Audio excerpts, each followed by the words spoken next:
follows is a presentation of the World Nuclear Industry Status Report 2020 by Mycle Schneider. My name is Miranda Schurz, and Mycle Schneider was kind enough to give a presentation to a webinar that was organized by my students at the Technical University of Munich on nuclear energy's greatest challenges. The webinar took place on the 3rd of February 2021.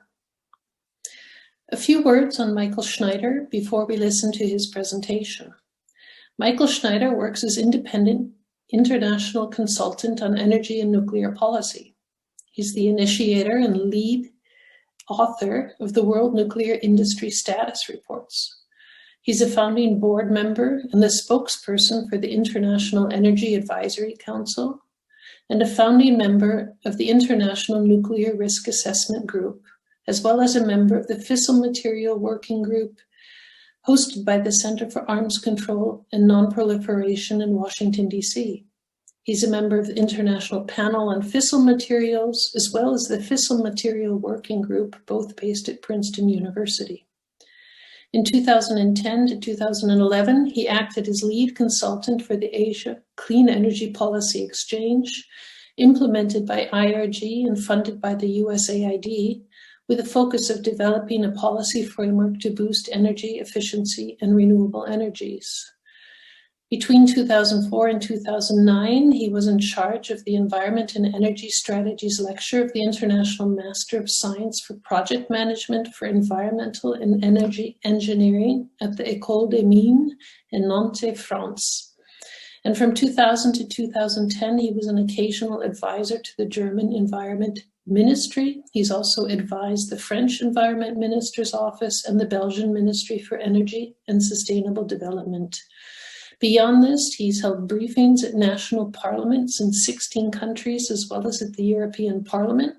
He's advised members of the European Parliament from 4 different groups over the past 26 years, and has given lectures in universities around the world.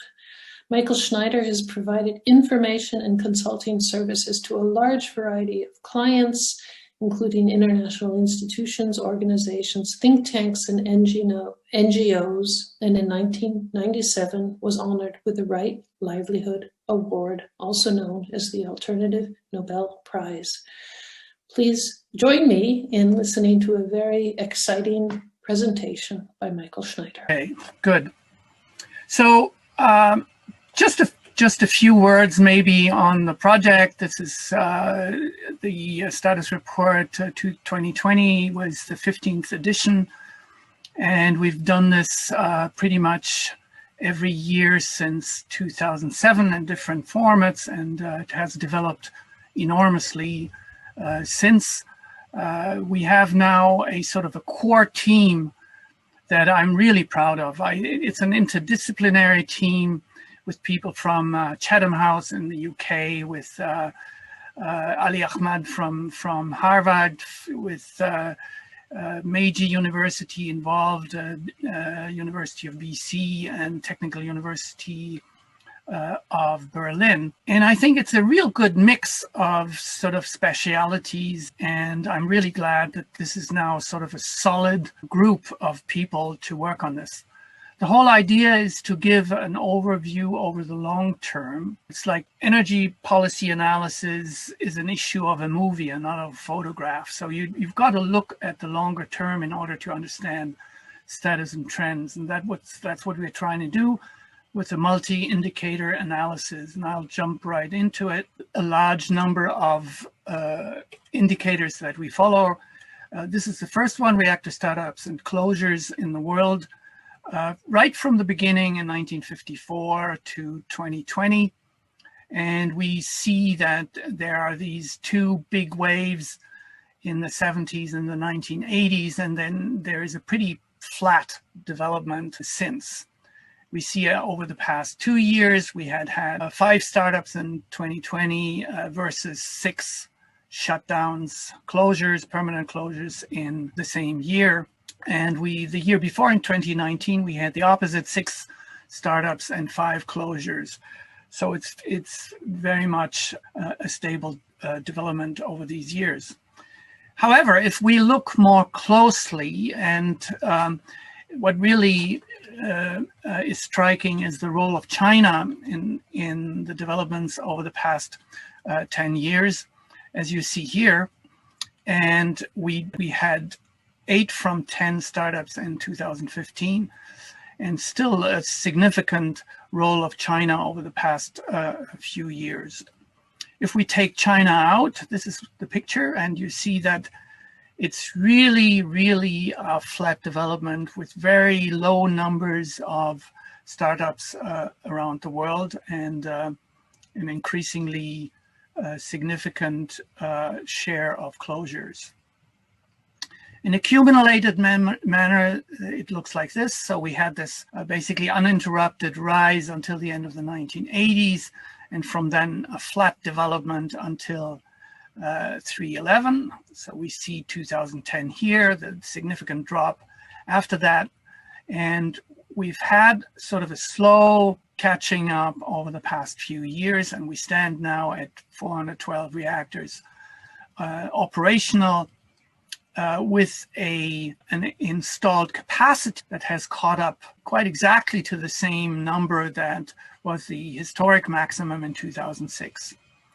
However, the number of reactors is below that what was already in 1989, or even in 1988, actually, with 413 reactors. The reason why the installed capacity has kept increasing also over this period of time and over the past 10 years is for 2 reasons. One is usually the reactors that were closed were smaller than the ones that were started. And the second is that there were significant operations of uprating, so-called uprating, which is increasing by technical means the installed capacity. If we look at the nuclear electricity generation over the past 35 years, you see that the maximum share was achieved in 1996 with roughly 17.5%,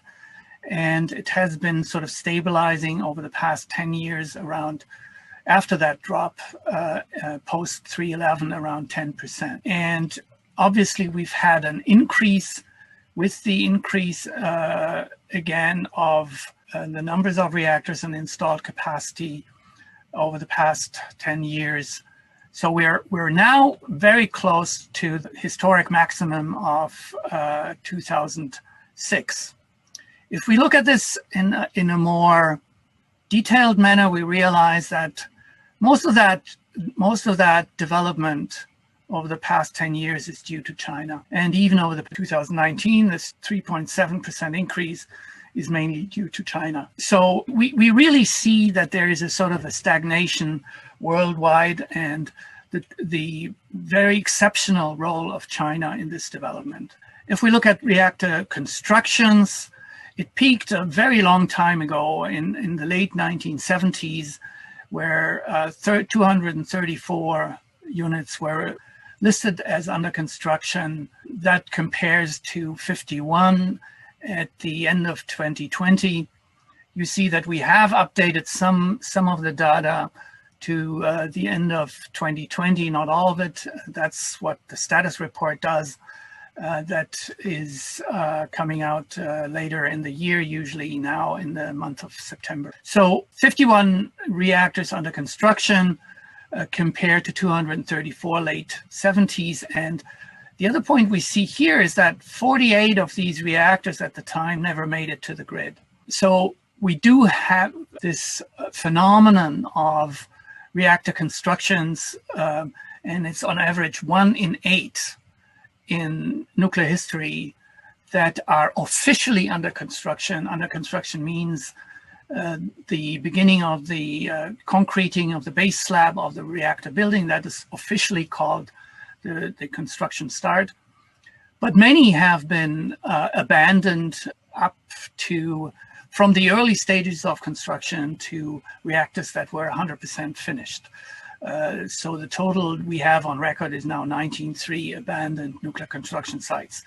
So if we say 51 under construction at the end of the last year, that doesn't mean that these reactors will ever generate electricity. It remains to be seen.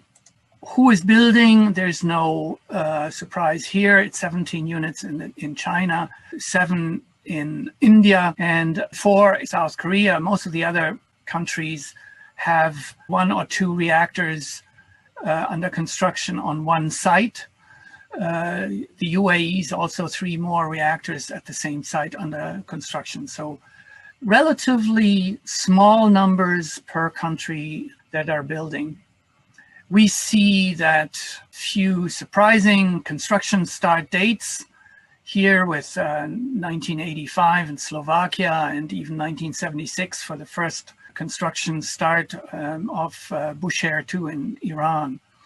And we see that there is a general pattern of reactors that are being delayed, many of them massively delayed. If we talk end of January 2021, there is two major changes. One reactor started operating in India, and one reactor site in the UK was delayed. That is the Hinkley Point C project by at least several months, if not more. We do every year sort of an assessment of the reactors that were connected to the grid in the past decade. So if we look 2011 to 2020, 63 units were connected to the grid, a staggering 37 units in China. Also, the mean construction time of just over 6 years is very impressive compared to other countries, and considering the large number of units that came online. If you see the second country with Russia, 10 units and close to 19 years on average, with a huge range from 8 to 35, it's quite a difference. The overall difference range is huge, more than a factor of 10, 4 years construction time as the record in China, and over 40 years in the West. I guess this will be the record for some time to come. Now, we looked at a little closer the units that have been connected to the grid over the 2 years, 2018 and 2019.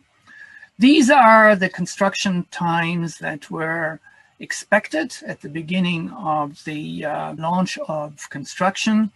And if we look at the real construction times, you can take the rough general rule that construction times have doubled, with some exceptions in China there's only one case that actually met expected construction times, and a couple of projects that had very small delays in grid connection. Most of the other projects were at least by a factor of 2 out of the construction times that were considered probable at the beginning. Just a quick word on these 2 reactors in Russia, Akademik Lomonosov. These are so-called floating reactors, small reactors, and it's like the first examples of small modular reactors. And it's kind of shows that what was expected, construction times below 4 years didn't materialize, and the actual construction time was close to 13 years. Another indicator is construction starts, obviously, of reactors, and we see here the history 1951 to 2020. We have some exceptions. There's 9 reactors that started building more than 10 years ago. That's the reactor in Iran, Mokhovce 3 and 4, and the PFBR's prototype fast breeder reactor in India. Now also, obviously, Olkiluoto 3 and Flamanville 3, the 2 EPRs under construction in Europe. A Japanese unit, Kakapa 3 and 4, and that is the status at the end of the year. Kakapa 3 now has started operating in January 2021. If we look again at the role of China, it becomes very clear how significant and dominating the role of China is. 10 of 15 construction starts in 2010. And also over the past couple of years, 4 and 5 or 4 and 6 construction starts were in China. We look at the same picture without China, and it sees like a very low rate of building if compared with the historic maximum, which was already in 1976 with 44 units that started building. No surprise here with the increase of the low construction rate, we have an increase of the age of the world nuclear free, now for the first time exceeding 30 years on average. And we have done this for the first time from a perspective of the national reactor fleets. And it's quite stunning to see how early, basically the middle of the 80s, most large nuclear countries started increasing the average age of their reactor fleet, with the US now exceeding 40 years. We only had Russia as an exception, which decreased through connecting new reactors to the grid and simultaneously closing old reactors. And we see this exceptional picture of China here with a reactor fleet that averages below 10 years. Now, it is interesting to see, because there's a lot of talk about lifetime extensions, what are the average closure ages? And we looked at the reactors closed over the 5-year period, 2015 to 2019, which was 42.4 years. We haven't updated this yet visually, but the average age of the 21 reactors closed over the years 2016 to 2020 was 43.4 years. So it's 1 year more on average than what we've seen in the 5 years before, 5-year period before. But it's not a significant indicator here that we're seeing old age reactors getting off the grid, or, expressed in another term, that reactors actually reach very great ages. We did have a focus chapter in the 2020 report that looks at the Middle East, and the reason was very simple. It's the first reactor that started up operating in the UAE in the Arab world.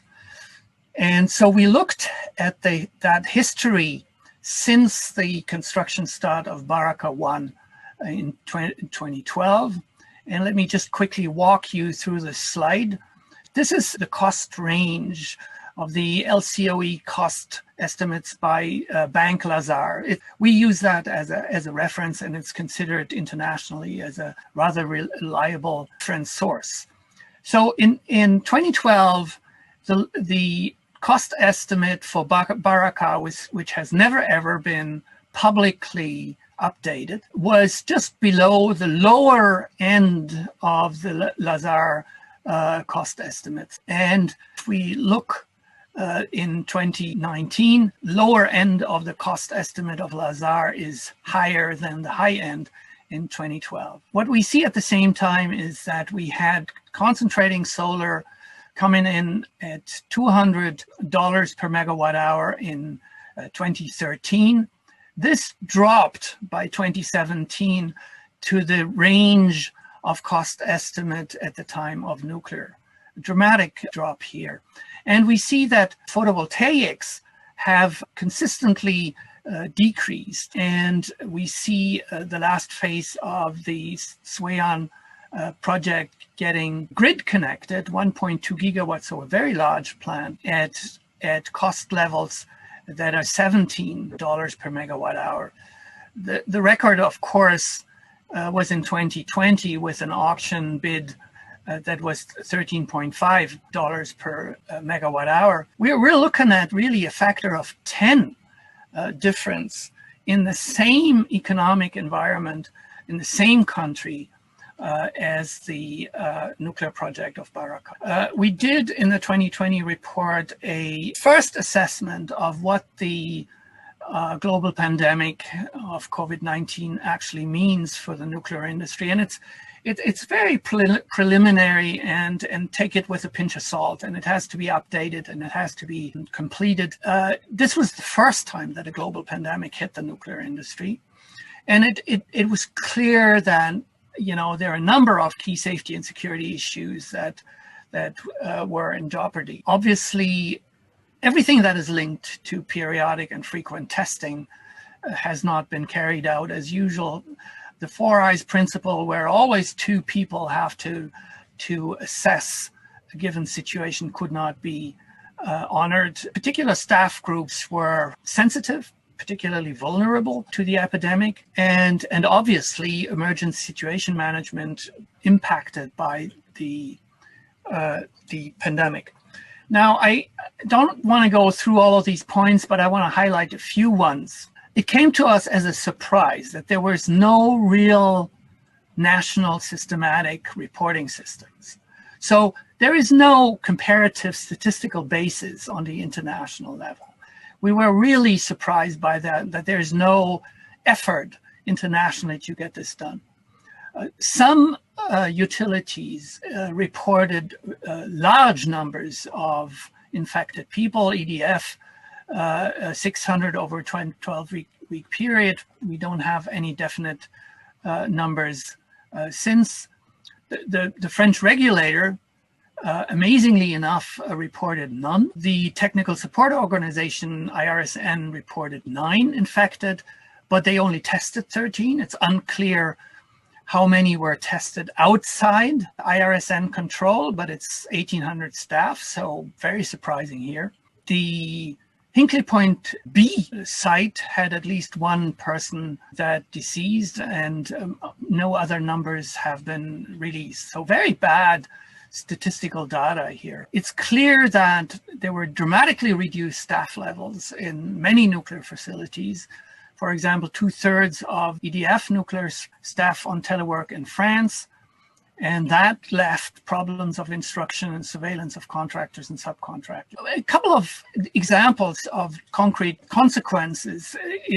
In many countries, there were delays, alterations, deferrals for months of refueling and maintenance outages, and mainly to eliminate what they called non-critical work. In terms of safety and security inspections, virtually all of the physical site inspections were halted, which you don't have to be an expert to understand that this has consequences. So if we talk about degradation of safety and security, the frequent claims during the year 2020 and since the pandemic began that required levels of safety and security were maintained cannot be backed up by evidence, because people were just simply not going to look. Finally, one point which will stay with us for quite some time, that is the large financial and economic impacts that hit utilities. And to give you an idea, EDF generated 12% less nuclear power in 2020 than in 2019, which was a very bad year.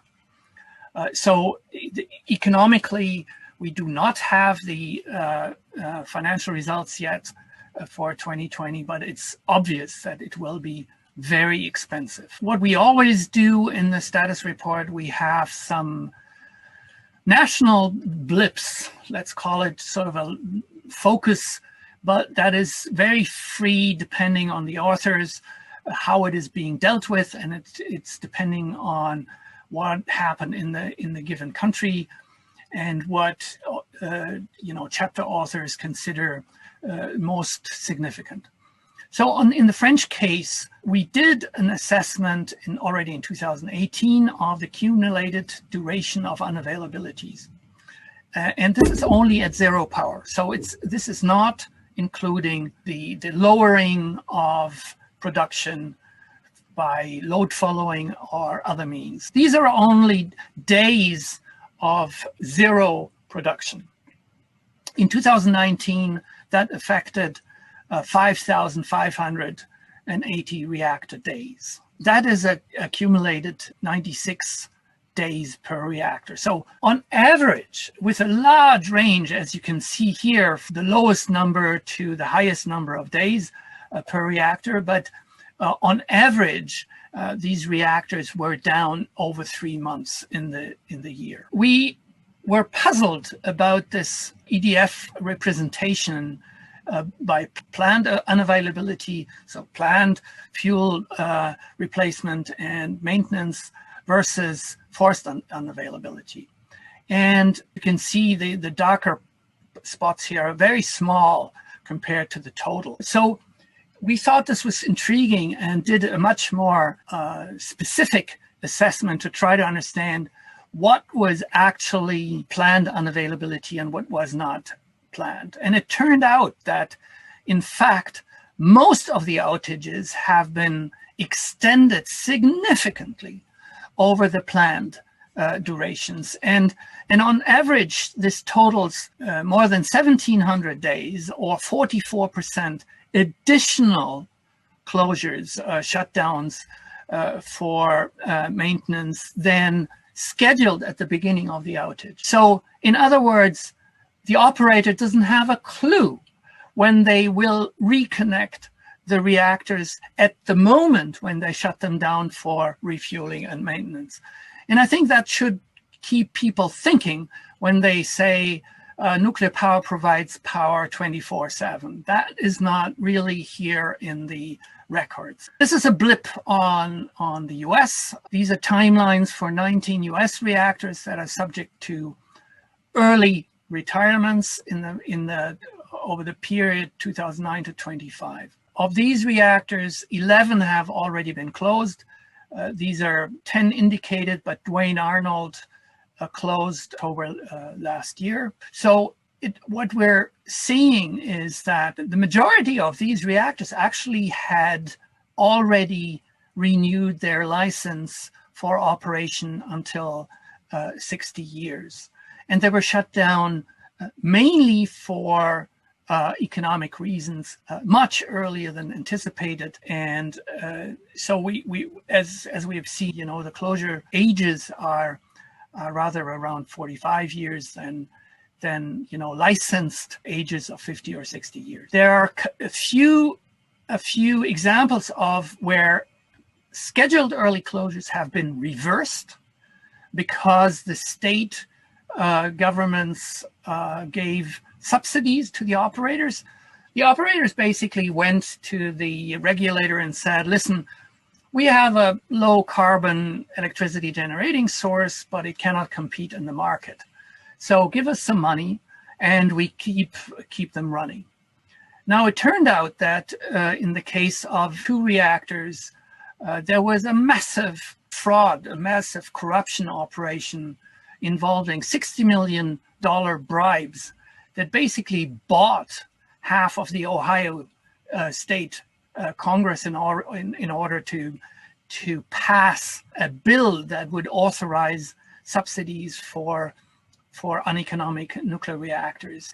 After the FBI had revealed that, a number of officials have been jailed, including the Speaker of the House of the Ohio Congress. So massive efforts to keep these reactors operating, even though they're uneconomic, even with criminal methods. Now to a chapter that has become sort of traditional. We look at performance of renewable energy and nuclear power, and we look mainly over these indicators on solar and wind. This one represents global investment decisions in new renewables. That is non-hydro renewables, including solar, wind, and the rest, the green part, is mainly biomass. Some other geothermal, but it's negligible. What we see here is that roughly there is an investment level that is a factor of 10 higher in renewables than in nuclear. We should say that this is really a back of the envelope calculation for nuclear, because what we did is, as there is no publicly available database, we take the investment announced at construction start and apply it to the year of the construction start, which is obviously not reality because it's stretched out over a certain number of years. But if you do that long enough, it at least gives you an order of magnitude. We see here the outcome. We have had pretty stable level of nuclear installed capacity. We have had skyrocketing levels of installed capacity in wind, and even steeper in solar. So the outcome is seen here. So nuclear has been increasing generation over the past 8 years or so, again, and reaching almost the level of 2006. But you see what happened at the same time on wind and solar. And we have had historic record of generating capacity connected to the grid in 2019, which was over 180 gigawatts. You compare that with a level of around 2 gigawatts for nuclear. So the dynamic that is in the sector is very different. Here is the reason why this happens. Over the past decade, solar costs decreased by a factor of by 90%. The wind generation declined by 70%, while nuclear power generation costs actually increased by roughly a third. The thing that is important here, these are not the extreme values. These are the levelized cost of energy values that are averaged over what has been seen, mainly based on the US market. So what we got is the first time ever we had non-hydro renewables generating more power than nuclear in 2019. And we see here the vast increase in renewables versus the kind of stagnation of nuclear. Just a couple of examples. National, we have seen capacity of wind installed in the US exceeding nuclear for the first time. Obviously, generation of power has remained significantly larger in nuclear, but the production of wind tripled. Solar was multiplied by 36, whereas the nuclear generation is pretty flat. Wind and solar together now are about 50% of the generation. We see the EU 28. This is going to be different for 2020, of course. It's going to be 27 again. We see that for the first time, installed solar exceeded nuclear. Wind has done this a long time ago. And we see the dynamic for these two technologies versus nuclear that has been decreasing for the past 15 years. And we see that wind and solar alone is now roughly 3/4 of the nuclear generation. In China, you see this staggering increase in capacity in solar over the past few years. And obviously, wind alone still generates more power in China than nuclear, and solar catching up rapidly. It seems that the first estimates are 73 additional gigawatts of wind built, connected to the grid in China in 2020. This slide will change dramatically again on the coming World Nuclear Industry Status Report. Here, the comparison between nuclear and renewables, nuclear at 71, a huge increase, unparalleled in the world over the past 10 years to about 350 terawatt hours. But at the same time, we've seen, multiplication by a factor of 10 in new renewables. In conclusion, I think that the whole impact of the COVID-19 pandemic on the nuclear industry is vastly underestimated.